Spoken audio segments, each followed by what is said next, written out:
أعوذ بالله من الشيطان الرجيم. بسم الله الرحمن الرحيم. الحمد لله رب العالمين الرحمن الرحيم مالك يوم الدين إياك نعبد وإياك نستعين اهدنا الصراط المستقيم صراط الذين أنعمت عليهم غير المغضوب عليهم ولا الضالين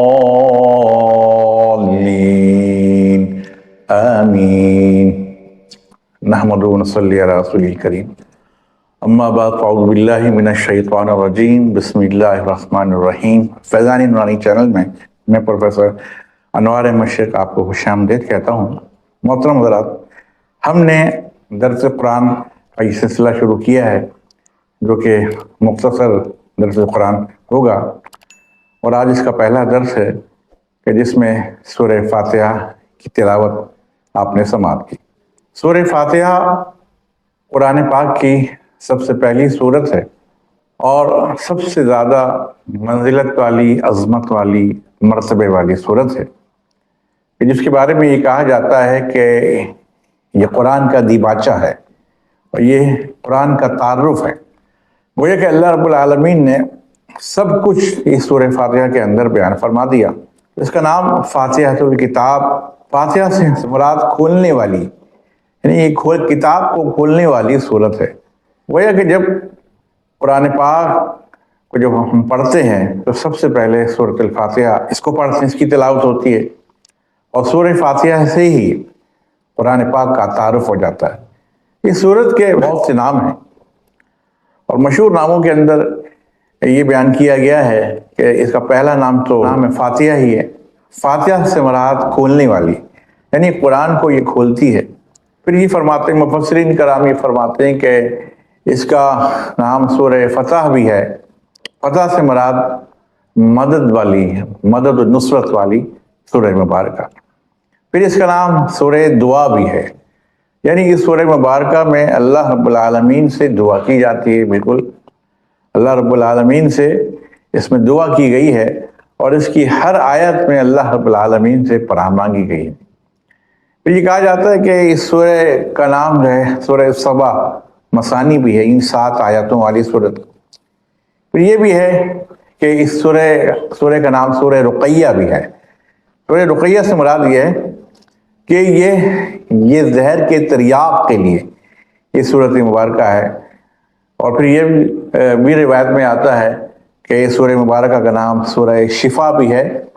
گویا کہ اللہ رب العالمین نے اس سورت کے اندر شفا رکھی ہے، روحانی شفا بھی رکھی ہے اور جسمانی شفا بھی رکھی ہے، یعنی کہ دل کو بھی پاک کرتی ہے، بدن کو بھی پاک کرتی ہے.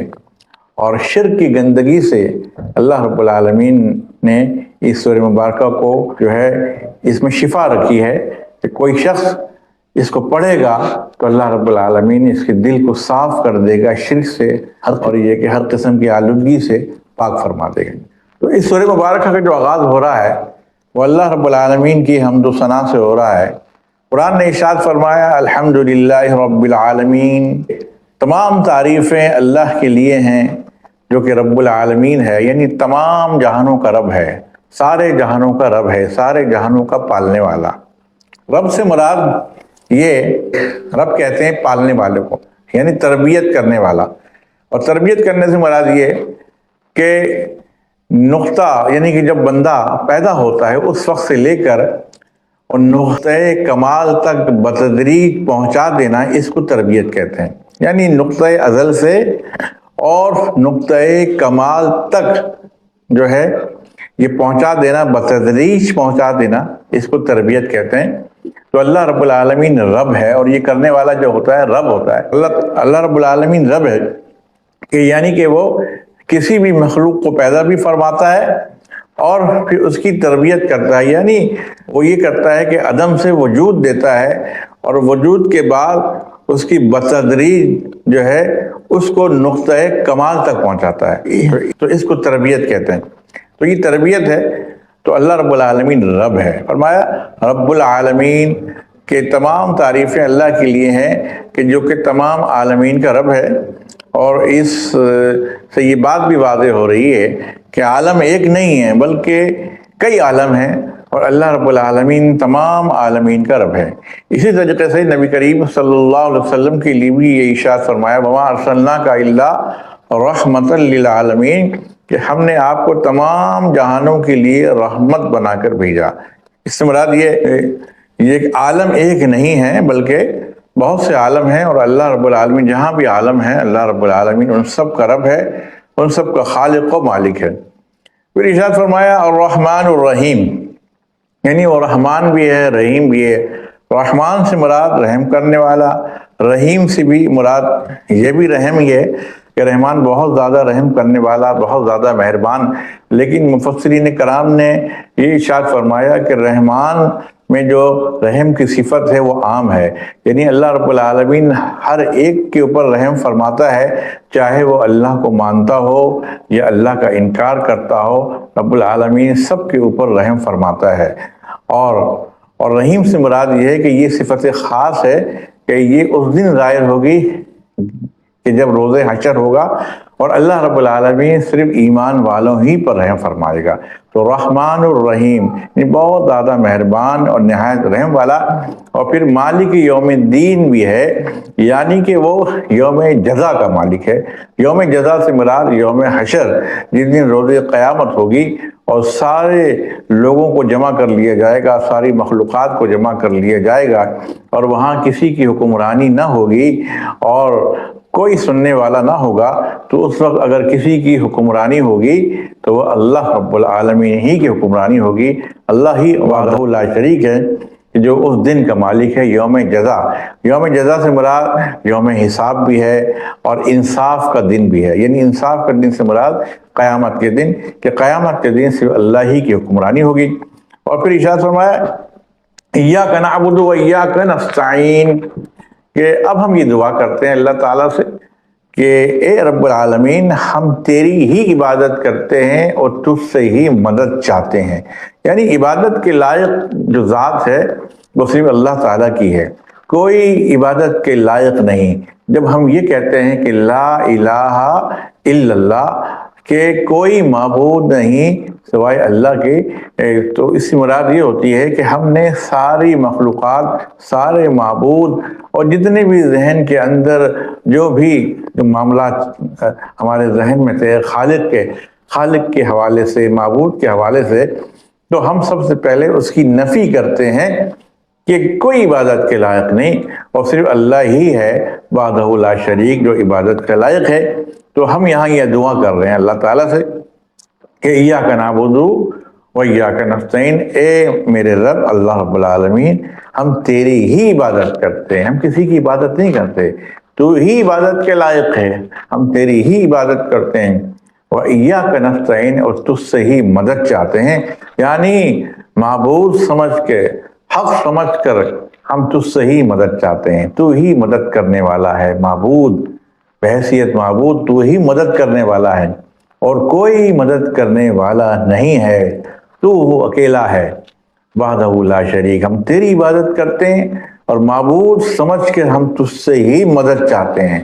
اب یہاں پر مدد کے حوالے سے مختلف قسم کی غلط فہمیاں پیدا ہوتی ہیں کہ غیر اللہ سے مدد مانگنا وغیرہ یہ والی باتیں بھی شروع ہو جاتی ہیں، لیکن یہاں پر واضح طور پر یہ بات لکھی ہوئی ہے کہ جب معبود کی بات آ رہی ہے تو اب یہاں معبود کی بات ہے، اور کسی اور معاملے کی بات نہیں آئے گی۔ کہ جب اللہ رب العالمین کو معبود سمجھتے ہیں تو معبود سمجھ کر اسی سے مدد مانگتے ہیں۔ اب کسی اور سے مدد مانگنا، اور دنیا کے اندر ظاہر ہے ہم ایک دوسرے سے مدد لیتے رہتے ہیں، تو اس کا مطلب ہرگز یہ نہیں ہوگا کہ ہم اللہ رب العالمین کی صفات مبارکہ میں شرک کر رہے ہیں، بلکہ یہ ایک طرح کی عارضی مدد ہے، اور جو کہ ہر شخص ایک دوسرے کا محتاج ہے اور ایک دوسرے کی ضرورت ہے، اور ہر شخص کو ایک دوسرے کی ضرورت ہوتی ہے، تو ایک دوسرے سے وہ مدد لیتے ہیں۔ لیکن ہم کسی کو معبود نہیں سمجھتے۔ معبود سمجھ کے مدد مانگنا وہ ذات جو ہے صرف اللہ تعالیٰ کی ہے۔ تو یہاں پر جب بات آ رہی ہے معبود کی، تو یہاں جب بات آئے گی مدد کی، تو مدد میں بھی یہی بات ہے کہ معبود سمجھ کر ہم صرف اور صرف اللہ ہی سے مدد چاہتے ہیں۔ اس کے بعد پھر ہم اللہ تعالیٰ سے دعا کرتے ہیں کہ اہدنا الصراط المستقیم، کہ اے ہمارے رب ہمیں صراط مستقیم یعنی سیدھی راہ پہ چلا لے، سیدھی راہ پہ چلا، یعنی تو نے ہمیں سیدھی راہ دکھا تو دی ہے اپنے حبیب محمد مصطفیٰ صلی اللہ علیہ وسلم کے صدقے، یا رب العالمین اب تو ہمیں سیدھی راہ پہ چلا دے، ہمیں ہدایت دے سیدھی راہ پہ، صراط المستقیم۔ اور صراط مستقیم کیا ہے؟ تو اس کا بھی ذکر قرآن نے بیان فرما دیا کہ صراط الذین انعمت علیہم، کہ ان لوگوں کا رستہ، ان لوگوں کی راہ کہ جن کے اوپر تو نے انعام فرمایا ہے، یعنی تیرے محبوب بندے، تیرے مقرب بندے، تیرے محبوب اور تیرے وہ بندے جسے تو پیار کرتا ہے، وہ تجھ سے پیار کرتے ہیں، اور وہ لوگ جنہوں نے اپنی زندگی تیری محبت میں گزار دی اور ہر قسم کی نافرمانیوں سے انہیں اپنے آپ کو بچایا، تو وہ تیرے محبوب بندے ہیں اور جن کے اوپر تو نے انعام بھی فرمایا۔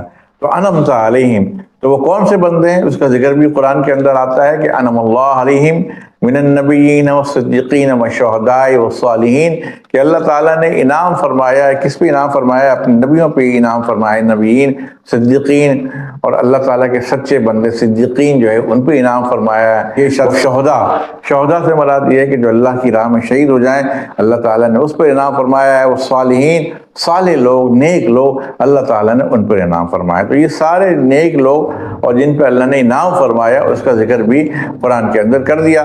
تو ہم صبح شام اللہ تعالیٰ سے یہ دعا کرتے ہیں کہ اہدنا الصراط المستقیم، اے رب العالمین ہمیں سیدھی راہ پہ چلا، اور ایسی ان لوگوں کی راہ پہ چلا جن کے اوپر تو نے اپنا انعام فرمایا ہے۔ اور ہم یہ بھی کہتے ہیں غیر المغضوب علیہم ولا الضالین، یعنی کہ ان لوگوں کی راہ پہ نہ چلانا جن پر تو نے اپنا غضب فرمایا ہے اور جو گمراہ ہوئے۔ غضب سے مراد کہ جن پہ تو غصہ ہوا اور جس کو تو پسند نہیں کرتا، اور جس پہ تو نے یہ فرمایا کہ یہ مغضوب ہیں، غضب ہے، تیرا غصہ ہے، اور یہ تیرا جلال ان کے اوپر ہے، وہ مغضوب ہیں۔ تو وہ مغضوب کون لوگ ہیں؟ تو مفسرین کرام نے ارشاد فرمایا مغضوب سے مراد یہودی ہیں، قوم یہود یہ ہیں، وہ لوگ ہیں جن پہ اللہ تعالیٰ نے اپنا غضب فرمایا ہے، یہ اللہ رب العالمین کے نافرمان بندے ہیں، اور ہمیشہ کے لیے اللہ تعالیٰ نے ان کو مغضوب قرار دے دیا ہے کہ یہ کبھی بھی اللہ تعالیٰ ان سے راضی نہیں ہوگا، اس لیے کہ انہوں نے میرے حبیب محمد مصطفیٰ صلی اللہ علیہ وآلہ وسلم کو نہیں مانا، قبول نہیں کیا، جانتے بوجھتے ہوئے، حالانکہ ان کو معلوم تھا، ان کی کتابوں میں یہ بات لکھی ہوئی تھی کہ آخری نبی آئیں گے کہ جن کا نام محمد ہوگا اور ان کی یہ صفات ہوں گی، یہ عام لوگوں سے زیادہ حضور علیہ السلام کو پہچانتے تھے، لیکن اس کے باوجود انہوں نے حضور علیہ السلام کا انکار کر دیا اور اللہ کی نعمتوں کو ٹکرایا اور اللہ رب العالمین کے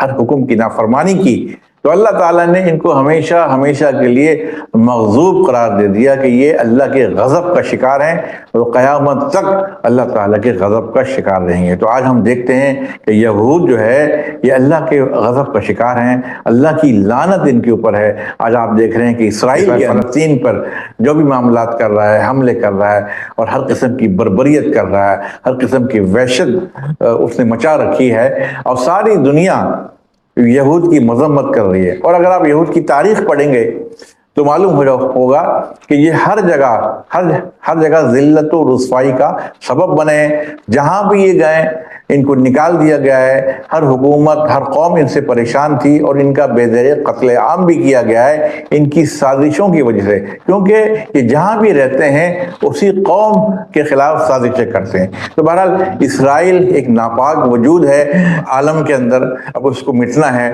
اور لگ رہا ہے کہ اس کے مٹنے کا بھی وقت قریب آ گیا، کیونکہ جب اللہ رب العالمین نے جس کو مغضوب قرار دے دیا تو یقیناً وہ اس کو رئیس کے اوپر کبھی بھی اس کو قرار نہیں آ سکتا۔ اور پھر فرمایا کہ ہم یہ بھی دعا کرتے ہیں کہ ان لوگوں کے راستے پہ مت چلا جس پہ تو نے اپنا غضب کیا، یعنی ایک تو ہوگا یہود، اور دوسرے ہیں ولا الضالین، اور نہ ان لوگوں کے راستے پر جو کہ گمراہ ہوئے۔ تو گمراہ سے مراد یہاں پہ مفسرین کرام نے ارشاد فرمایا گمراہ سے مراد عیسائی ہیں، عیسائی سے مراد نصارہ، کہ ان کے پاس بھی کتاب تھی اور حضرت عیسیٰ علیہ السلام کو یہ مانتے تھے، اور ان کتابوں میں یہ بات واضح طور پر لکھی ہوئی تھی کہ ایک نبی تشریف لائیں گے جن کا نام محمد ہوگا، لیکن انہوں نے حضور علیہ السلام کے اوپر یہ ایمان نہیں لائے اور حضور علیہ السلام کا انکار کر دیا، حالانکہ یہ جانتے تھے کہ یہ اللہ کے سچے نبی ہیں اور یہی ہے وہ ہیں محمد صلی اللہ علیہ وسلم جن کا ذکر ہماری کتابوں میں موجود ہے، تو لیکن انہوں نے انکار کر دیا، تو اللہ تعالیٰ نے فرمایا کہ یہ بھی گمراہ ہو گئے ہیں۔ لیکن بہرحال ان کو گمراہ کہا ہے، مغضوب نہیں کہا، اس سے یہ امید ہے کہ شاید ہو سکتا ہے کہ یہ صحیح اس پر آ جائیں، ہدایت پہ آ جائیں، راستے پہ آ جائیں، اور ایسا ہوا بھی ہے کہ بہت سے عیسائیوں نے دین اسلام کو قبول کیا، آج بھی کر رہے ہیں، اور اس سے پہلے بھی ہوتا رہا ہے کہ عیسائی جو ہے وہ اللہ کے دین کو انہوں نے قبول کیا۔ تو یہ سورہ فاتحہ ہے، اور سورہ فاتحہ آپ نے دیکھا کہ اس کا ایک نام سورہ دعا بھی ہے، یقیناً یہ دعا ہے، اور ہم اللہ تعالیٰ سے اس سورہ مبارکہ میں دعا کرتے ہیں، اور جب دعا کرتے ہیں تو اس کے بعد ہم یہ بھی کہتے ہیں آمین۔ آمین سے مراد یہ ہے کہ اے رب العالمین جو ہم نے دعا کی ہے اس کو قبول فرما لے۔ تو یہ دیکھیں کتنی عظیم صورت ہے، اور اللہ تعالیٰ نے اس کی فضیلت کو اس طریقے سے رکھا کہ ہر نماز میں ہر رکعت کے ساتھ ہم سورہ فاتحہ کو پڑھتے ہیں، اور اللہ کے رسول علیہ السلام کی حدیث مبارکہ ہے کہ آپ نے ارشاد فرمایا لا صلاۃ الا بفاتحۃ الکتاب، کہ نماز نہیں ہے سورہ فاتحہ کے بغیر، یعنی سورہ فاتحہ کے بغیر کوئی نماز نہیں ہوتی۔ تو سورہ فاتحہ نماز کا ایک جز ہے، ایک لازمی جز ہے، بلکہ ہر رکعت کے اندر سورہ فاتحہ کو پڑھا جاتا ہے۔ تو ہم کتنی رکعتیں پڑھتے ہیں ایک دن کے اندر، کتنی نمازیں پڑھتے ہیں؟ تو الحمدللہ یہ بار بار پڑھتے ہیں، تو بار بار سورہ فاتحہ پڑھنے کا ہم کو اعزاز حاصل ہوتا ہے، اور ہم روزانہ اللہ رب العالمین سے ہم دعا بھی کرتے ہیں، اللہ رب العالمین کی حمد و ثنا بھی بیان کرتے ہیں، اور ہم اس بات کا عزم بھی کرتے ہیں کہ رب العالمین ہمیں ان لوگوں کے راہ پہ چلا کہ جن لوگوں پہ تو نے اپنا انعام فرمایا ہے، اور ان لوگوں کی راہ پہ نہ چلا جن پہ تو نے اپنا غضب کیا، یا وہ لوگ جو کہ گمراہ ہوئے۔ اللہ تعالیٰ سے دعا ہے کہ رب العالمین ہمیں سیدھے راہ پہ چلائے، اور اپنا بہترین اور مقبول بندہ ہم کو بنائے۔ آپ سے گزارش ہے کہ ہمارے چینل کو ضرور سبسکرائب کریں۔ یہ ہم نے مختصر سی جو محفل رکھی ہے، مختصر درس قرآن ہے، کہ اس کی تفسیر تو بہت زیادہ ہو سکتی ہے، لیکن ہم یہ چاہیں گے کہ کم سے کم وقت کے اندر زیادہ سے زیادہ باتیں ہمیں معلوم چل جائے کہ موٹی موٹی باتیں جو واضح احکام ہیں اللہ تعالیٰ کے، وہ ہمیں جو ہے معلوم ہو جائیں۔ اور زیادہ تفسیر پڑھنے کے لیے اگر ایسی آپ یہ چاہتے ہیں کہ زیادہ وضاحت ہو، تو یہ علماء کرام کی تفسیر کا مطالعہ فرمائیے۔ ضیاء القرآن حضرت پیر کرم شاہ الازہری رحمۃ اللہ علیہ کی کتاب ہے، اس کا مطالعہ فرمائیں، اور حضرت علامہ غلام رسول سعیدی صاحب کی جو تفسیر مبارک ہے اس کا مطالعہ فرمائیں، تو انشاءاللہ مزید یہ کہ معلومات میں آپ کی اضافہ ہوگا۔ السلام علیکم ورحمۃ اللہ۔